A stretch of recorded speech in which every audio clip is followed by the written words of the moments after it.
Welcome back to our English Learning Podcast.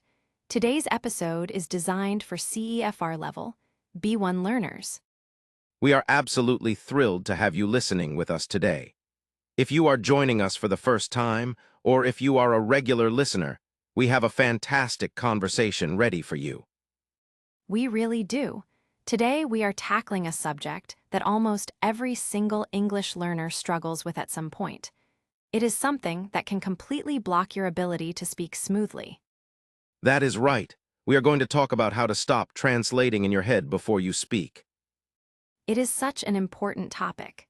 But before we dive into all the details and tips, I think we should quickly introduce ourselves for anyone who is new to the show. That is a wonderful idea. Please go ahead. Thank you, I am Lisa, and I have been teaching spoken English for over 10 years. My biggest passion is helping students build their confidence and overcome their speaking fears. And I am James. My background is in practical communication. I focus on helping learners understand how native speakers actually use English in the real world, so you can sound more natural. Perfect. So, James, let us talk about this huge problem, the translation trap. I hear about this from my students every single week. It is so common, almost everyone does it. They tell me that when someone asks them a question in English, a whole complicated process starts in their brain. First, they hear the English question. Then, they translate that question into their native language to understand it. Right, that is step 1 and 2. Then, they think of their answer in their native language. And finally, they translate that answer back into English before they open their mouths to speak. That sounds absolutely exhausting. And honestly, it is exhausting. Your brain is doing 4 times the amount of work it actually needs to do. Exactly. And the biggest issue with this process is the time it takes. When you are doing all of this translation in your head, there is a very long silence in the conversation. You hesitate, and then you start to feel stressed because you know the other person is staring at you, waiting for your answer. Yes, the silence. We call that a delay. When the delay gets too long, the learner panics. They feel nervous, their mind goes completely blank, and suddenly they forget all the vocabulary they spent hours studying. It is a terrible feeling. I want to share a story about one of my students. Her name is Maria. Maria is a fantastic student, she is very intelligent, and her grammar knowledge is excellent. When she writes an essay, it is almost perfect. But when she tries to speak, she completely freezes. Freezes, meaning her brain stops working, and she cannot speak at all. Right, she completely freezes. She told me a story about a time she went to a cafe while she was visiting London for a weekend holiday. The barista behind the counter asked her a very simple question. He just asked what kind of milk she wanted in her coffee. That is a very standard question in a cafe. But knowing this topic, I can guess what happened next. Yes, Maria knows the English words for milk. She knows almond milk, soy milk, and oat milk. She practiced these words, but because she was slightly surprised by the question, her brain immediately retreated to her native language. The automatic safety net. Exactly. She started thinking of the sentence in Spanish, trying to construct the perfect English translation in her head. Meanwhile, the barista was looking at her. The people in the line behind her were waiting, shifting their feet, looking at their watches. Oh no, that is so stressful. When there are people behind you in a line, the social pressure is huge. You feel like everyone is judging you. It really is an awful feeling. Because of that extreme pressure, Maria panicked. She just said the word normal. She actually really wanted oat milk, but she just said normal milk because it was the absolute fastest word she could translate in her panic. She paid for her coffee and walked out of the cafe feeling incredibly defeated and embarrassed. That is such a relatable experience. I think every single listener right now is nodding their head because they have experienced something exactly like that. We call that the translation trap. You fall into this deep hole where you feel you must create the perfect sentence in your native language first. Yes, the perfectionism really hurts us. But James, why do we do this? Why do English learners naturally start their journey by translating everything? I think it really comes down to how we learn languages in traditional school systems. Think about your early language classes. The teacher gives you a piece of paper with a list of words. On the left side of the paper, you have the English word. On the right side, you have the exact word in your native language. Right, we are trained from a very young age to link the new English word directly to our native language. We are literally taught to translate. The educational system trains our brains to operate this way. Exactly. So your brain starts to believe that English is just a secret code for your native language. It does not treat English as its own independent system. It treats English as a mathematical puzzle that needs to be decoded back into your mother tongue. That is a brilliant way to explain it. A puzzle to be decoded. But if you want to reach real fluency, especially at the B1 level and beyond, you have to break that school habit. You have to start treating English as an independent tool. So the big question for today is, how do we actually do that? How do we break a habit that we have had for years?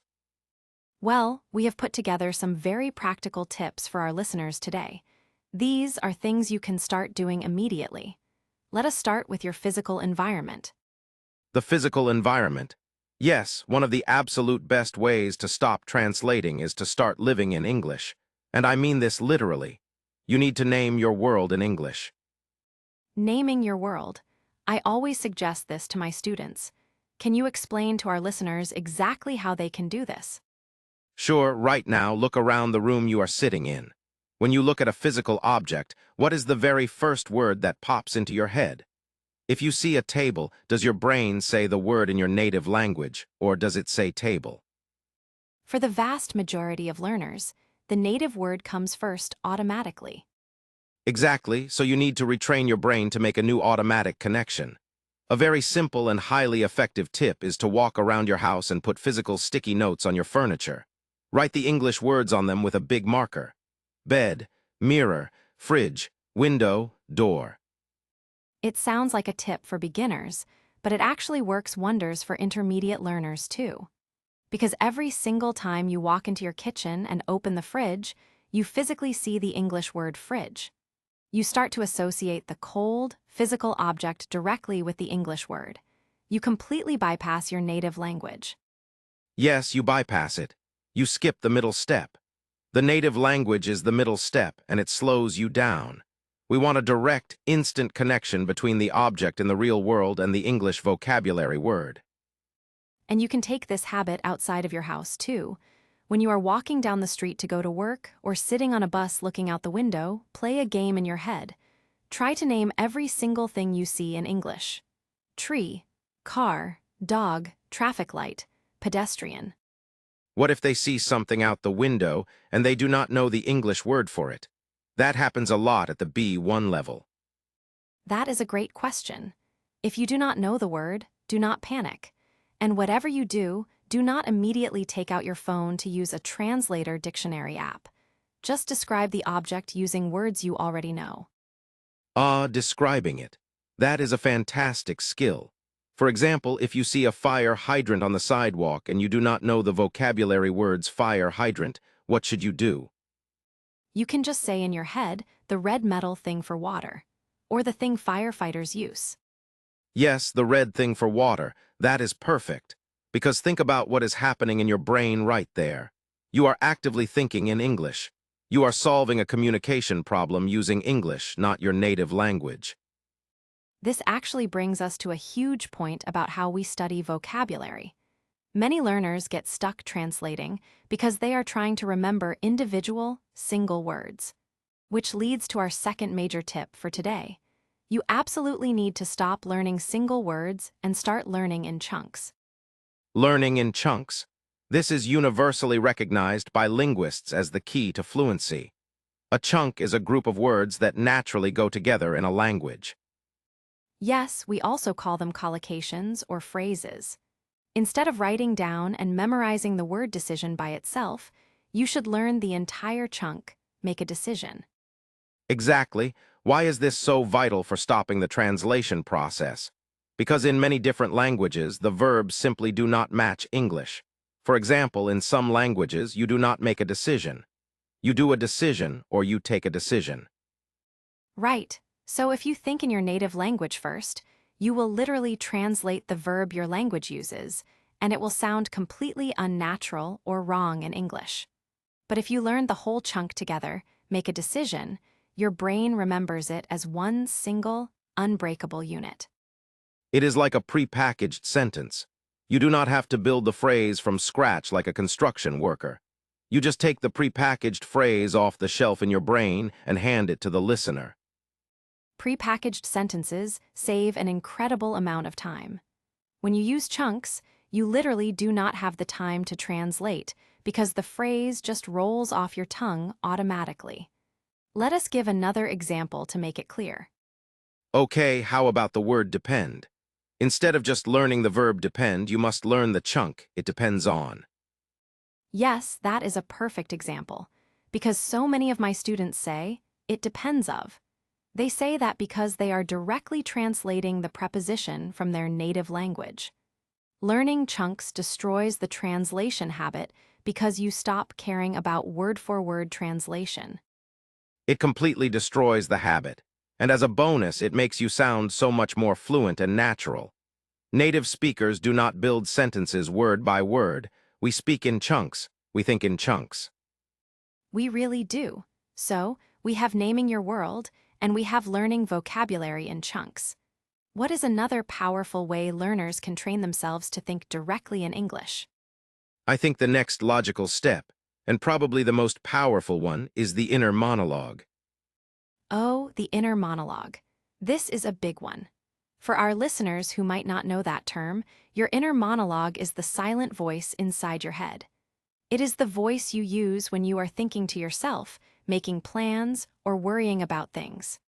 Right now, for most of you listening, your inner voice is probably speaking in your native language. You wake up in the morning and think to yourself, what should I eat for breakfast today? I am so incredibly tired. To stop translating, you have to force that inner voice to start speaking English. This sounds extremely difficult to do, but it is actually just a habit that you build over time. You can start very small. You do not need to have a deep, philosophical debate with yourself about the meaning of life in English. Just start with your basic daily routine. Exactly, start in the morning. When you are standing in your kitchen making your coffee, think in English. I am pouring the hot water. I need to find my favorite blue mug. This coffee smells really good. I hope it is not too hot. You are just narrating what you are doing. Narrating means telling the story of what is happening in the present moment. I tell my students all the time, you will feel a little bit crazy talking to yourself in your head like this, but it works like absolute magic for your speaking fluency. It really is magic. I can speak from personal experience here. I used this exact technique when I was learning French a few years ago. I had the exact same problem as our listeners. I was translating every single thought from English into French in my head. I sounded like a slow, broken robot. I did not know you struggled with that in French. How did the inner monologue technique help you break the habit? It changed everything for me. I started actively talking to myself while driving my car to work. I was alone in the car, so nobody could hear my mistakes. I would look at the traffic on the highway and say in French, "The red car in front of me is driving too slowly. I hope the traffic light turns green soon so I am not late for work." And because you were doing this mental exercise every day, what happened when you finally had a conversation with a real French speaker? The hesitation practically disappeared because my brain was already warmed up. My brain was already operating in French mode. I did not need to violently switch tracks from English to French. I was already riding smoothly on the French track. That is such a wonderful visual way to say it. Getting your brain on the right track. When you translate, you are constantly switching train tracks back and forth. It is a slow, bumpy, and dangerous ride. When you think in English, you stay on one smooth, continuous track. I think a lot of learners worry about making mistakes when they practice this inner monologue. They ask me, "James, what if I am thinking in English, but my grammar is completely wrong? Will I accidentally teach myself bad habits that I cannot fix later?" That is a very valid fear, and I hear it often. But I always tell my students, fluency is far more important than perfection at this stage of your journey. The goal of the inner monologue is not to produce perfect, flawless grammar. The goal is speed, comfort, and familiarity. The goal is getting used to English words flowing through your mind without resistance. I completely agree with you, Lisa. You can fix grammar rules later. You can always study textbooks and correct your mistakes with a teacher, but you cannot study a feeling. You have to actively experience the feeling of thinking in English. Yes, absolutely. You have to feel the rhythm of it. And if you are truly worried about making grammar mistakes in your own head, the best solution is to consume as much natural English media as possible. Reading books and listening to podcasts, exactly like this one, feeds your brain the correct grammar structures automatically. Listening is the fuel for your inner monologue. If you listen to an English podcast for 30 minutes while you clean your house, it is so much easier to think in English immediately afterwards. The rhythm and melody of the language are still bouncing around inside your head. That is so true. I notice that with myself all the time. When I watch a movie in Spanish, which is the language I am currently trying to learn, I often start dreaming in Spanish, or I catch myself thinking in Spanish vocabulary right before I fall asleep. Dreams are the ultimate test. When you wake up and realize you just had a dream entirely in English, you know you have successfully stopped translating. Your subconscious mind has accepted the language. It is the best feeling in the world. But let us bring things back to a real-life, practical situation.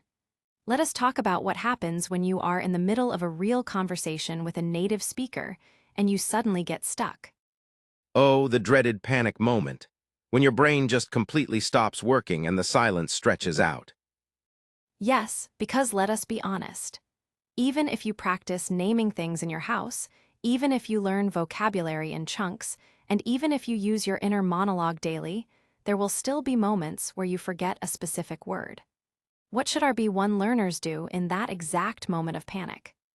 The very first and most important thing is to simply accept it. Do not fight the panic. And whatever you do, do not force your brain to search for the exact, perfect translation in your native language. Instead, you need to use a communication strategy called paraphrasing. Paraphrasing is a lifesaver. Can you give our listeners a clear example of how to paraphrase under pressure? Of course, let us imagine you are at a dinner party talking about your job, and you really want to use the word challenging. But suddenly, the English word challenging totally disappears from your memory. You only have the word in your native language screaming in your head. Right, you are stuck. You have a blank space in your sentence, and everyone is looking at you.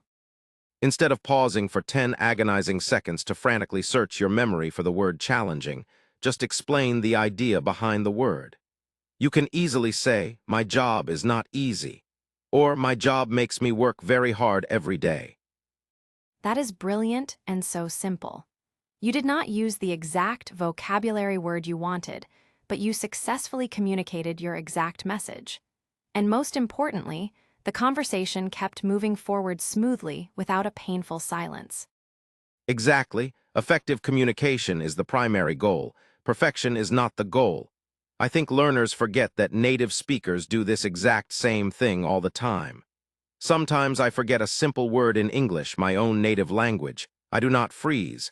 I just describe what I mean. We do it constantly. I will be in the kitchen and say things like, "Oh, can you hand me what is the word for that metal thing, the tool you use to open a glass bottle?" A bottle opener. Right, a bottle opener. I forgot the actual noun, so I just described its physical function. I did not switch to another language because I do not have another native language to switch to. I stayed in English to solve the English problem. That is the ultimate secret right there. Staying in English to solve the English problem. This requires a massive shift in your mindset. You have to fundamentally trust that the English vocabulary you already know is enough to express your thoughts. Yes, at the B1 level, you really do have enough vocabulary. You might not believe it, but you do. You know enough basic words to describe almost any situation, emotion, or object. You just have to be flexible and creative with the words you already possess. I want to shift gears for a moment and talk a little bit about the emotional side of this process. Because stopping the translation habit is not just a mental or academic exercise. It is a deeply emotional journey for many adults. How so? Tell me more about how you see the emotional side affecting learners. Well, when you translate in your head, it actually gives you a false sense of security and control. You feel psychologically safe because you are relying on your native language, which is a tool you have perfectly mastered. Letting go of your native language feels like stepping off a cliff in the dark. It feels incredibly dangerous and vulnerable. That makes perfect sense. It is like a warm security blanket. You are terrified that if you let go of your complex native language, you will sound like an uneducated child, or people will think you are not an intelligent person. Exactly. I see this all the time, especially with adult professionals. They are highly respected individuals in their own countries. They are senior managers, software engineers, doctors, and lawyers. In their native language, they sound incredibly smart, persuasive, and sophisticated. And then they have to speak English in a business meeting, and they realize they have to use relatively simple sentences. It hurts their professional ego deeply. It hurts immensely. They get trapped in the translation cycle because they are desperately trying to force their highly complex, sophisticated native thoughts directly into English.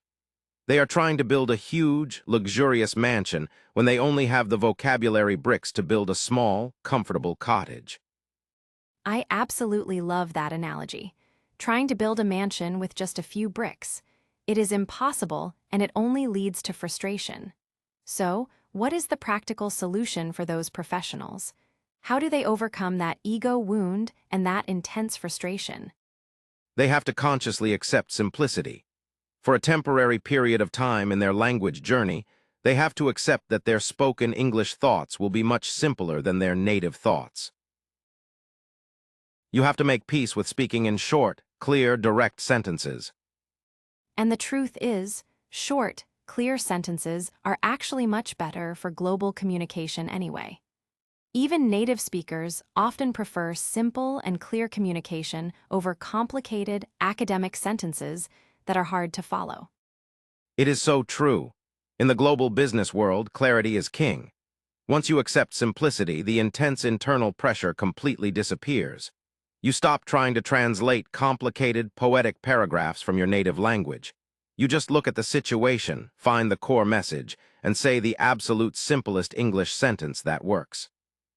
And ironically, by accepting simplicity and lowering your expectations of sounding like a philosopher, you actually become fluent much faster. Because you are no longer stopping to translate complex grammar, you speak much more smoothly. People will genuinely think your English is much better simply because there are no awkward, painful pauses. Smooth delivery always sounds more impressive than complicated grammar filled with hesitations and stutters.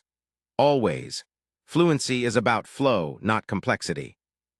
So, we have covered so much valuable ground today. Let us take a moment to clearly summarize the practical steps for our listeners so they know exactly what to do when this podcast ends. James, do you want to start the summary? I would love to. Step number 1. Start naming your physical world in English today. Get some sticky notes, write English vocabulary on them, and put them all over your house. And when you walk outside, play the mental game of naming every object you see in English. Excellent. Step number 2. Stop memorizing single, isolated words. Focus entirely on chunks and collocations. Learn phrases like make a mistake or take a picture, so your brain has completely prepackaged sentences ready to use instantly. Step number 3. Start actively practicing your inner monologue. Talk to yourself in your head about your boring daily routine. Be that slightly crazy person who mentally narrates cooking breakfast or taking a shower in English. It trains your brain to stay on the English track. Step number 4. When you inevitably get stuck and forget a word in a real conversation, use the power of paraphrasing. Do not frantically hunt for the perfect translated word. Just describe the concept or the object using simple English words you already know. And finally, step number 5. Let go of your ego. Accept that simple sentences are powerful, effective, and perfectly fine. Stop trying to directly translate your highly complex native thoughts and learn to build a comfortable cottage with the English bricks you currently have. Those are 5 incredibly powerful, life-changing habits for language learners. If our listeners practice these habits every single day, even for just 10 or 15 minutes, they will notice a massive difference in their speaking fluency in just a few weeks. You absolutely will notice a difference. But remember, it takes patience. Do not be angry or disappointed with yourself if you accidentally translate tomorrow or the next day. Your brain has been translating for years, maybe decades. It will take time and gentle repetition to completely break the habit. Exactly. Be kind to yourself through this process. Language learning is a long marathon, not a quick sprint. Every single time you catch yourself translating in your head, do not panic. Just gently remind yourself to switch back to the English track. Take a deep breath, reset your mind, accept a simpler sentence structure, and start speaking again. You have the power to change how your brain processes language. We know you can do it. You have already reached the B1 intermediate level, which is a massive accomplishment that requires a lot of hard work and dedication. You already have the necessary tools in your toolbox. Now it is just about changing the method of how you use them. Thank you so much for joining us for this deep and important conversation today. We really hope these practical tips help you feel much more confident, relaxed, and free when you speak English in the real world. Keep practicing your inner monologue, keep listening to English media, and most importantly, start thinking directly in English today. We believe in you, and we will see you in the next episode of the podcast. Have a wonderful week of learning.